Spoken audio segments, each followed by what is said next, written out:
Buti pa yung baboy, hindi pumapasok. Nakakatakbo pa ng malaya. Samantalang ako may pasok mamaya. Ano kaya kung naging baboy na lang ako? Hala, pasukan na naman. Lagot. Tapos naman ligayang araw ko. Bakit sobrang bilis matapos ng 2 buwan? Babalik na naman ako sa pagsosolve ng x squared plus 2x plus 2. Mag-aaral na naman tayo ng tayutay kahit hindi naman yung ginagamit paglaki. Sasakit na naman ang ulo ko sa pagpila sa plug ceremony eh. Hindi na ako makakapaglaro ng damag. Gigising na naman ako ng maaga. Tapos ang lamig-lamig ng tubig, maliligo pa. Makukulong na naman ako sa school. Mawawala na naman ako ng kalayaan. Ayaw ko pa pumasok.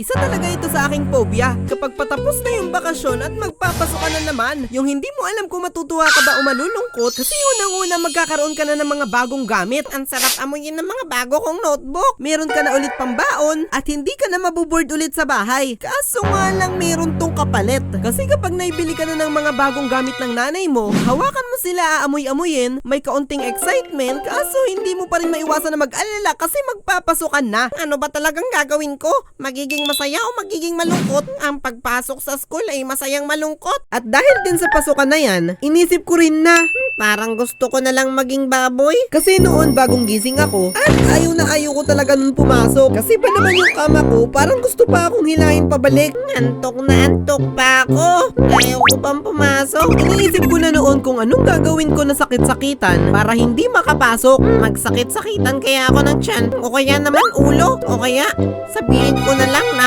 bawal pumasok ang mga bata ngayon. Kaso baka magduda na sila. Ilang beses ko na kasing ginagawa yon. May papanoorin pa naman akong maganda mamaya sa TV namin.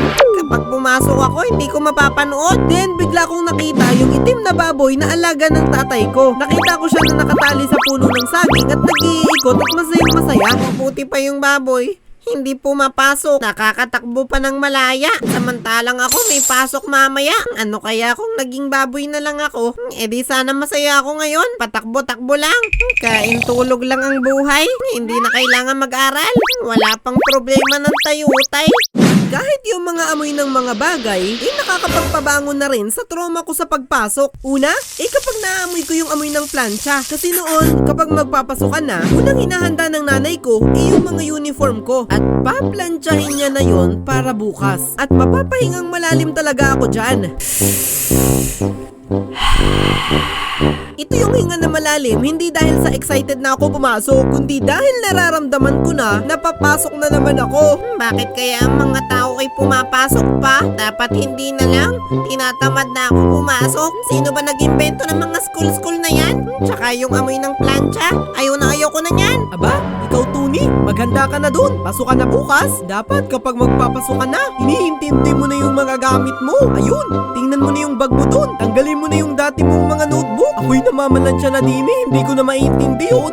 Aba? Habang ginagawa ko tong mga bagay na to, parang unti-unti ko na rin kinukulong ang sarili ko sa school. At doon ko na madidiscover ang kayamanan sa loob ng bag ko. Kasi sa tinagal-tagal ng 2 months na bakasyon at nung mga panahon na yon, wala talaga akong ibang inaalala kundi ang maglaro at magpaka-enjoy-enjoy. At kumusta yung bag ko?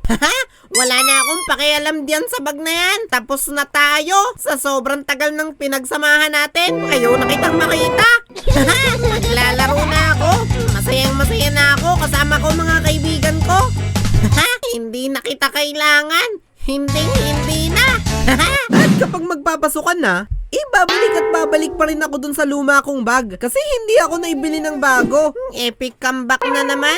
Mabuksan nga. At doon na nga tumambad sa akin ang kaawa-awa kong lunchbox. Pagkatapos kong makita yung lunchbox ko, bigla kong naalala na hindi ko pa pala siya naaalis doon mula nung huli ko siyang ginamit sa school. Ibig sabihin, panis na agad, paparapapam. Panis na agad, paparapapam. At bigla na lang nag-flashback sa akin yung huling ulam ko bago magbakasyon. Sardinas at piniritong itlog. Hindi ko pa naman naubos yung itlog nun. Ang dami rin itong tira kasi ipapakain ko sana kay Brownie pagdating. At pagbukas ko ng baunan, boom! Hindi ko na maintindihan yung laman. Kahit si Brownie, hindi nakakainin to. Nung hinugasan ko siya, medyo madulas-dulas. Siguro naman malinis na to.